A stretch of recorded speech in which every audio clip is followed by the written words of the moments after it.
Is it sin to put makeup? Generally speaking, yes. Again, capital Y, capital E, capital S. Now, question for you. Listen carefully. Why do you put it on?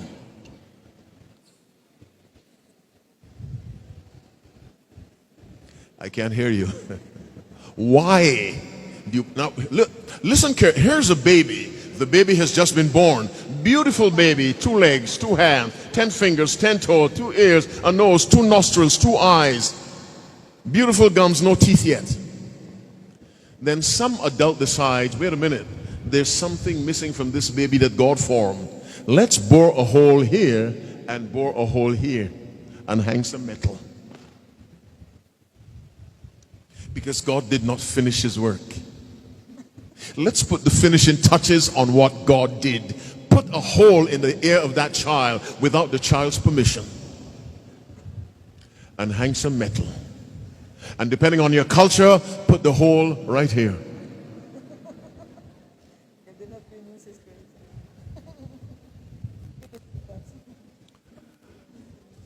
It's makeup is not biblical. Now, I'm not saying go to church looking like a gorilla. I'm not saying that at all. I am saying that your beauty must be on the inside. When God made Eve, she had no makeup. None.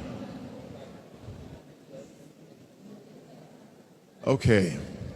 I can sense you don't like me anymore. It's okay.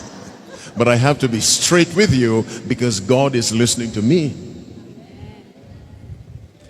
The makeup industry is part of a lifestyle of pretense. Now, I'm not opposed to a cosmetic procedure. If you have a cleft lip, by all means get it fixed. That's not makeup, that's essential. But don't go trying to put lip fillers and cheek fillers and chin fillers and eyelids that look like wings on birds.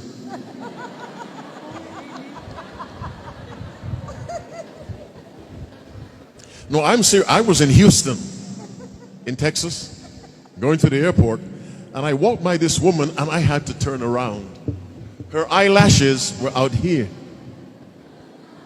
I thought there were 2 birds sitting on her eyes. They were out here. And I said to myself, if you have to be fake, don't make fake so obvious.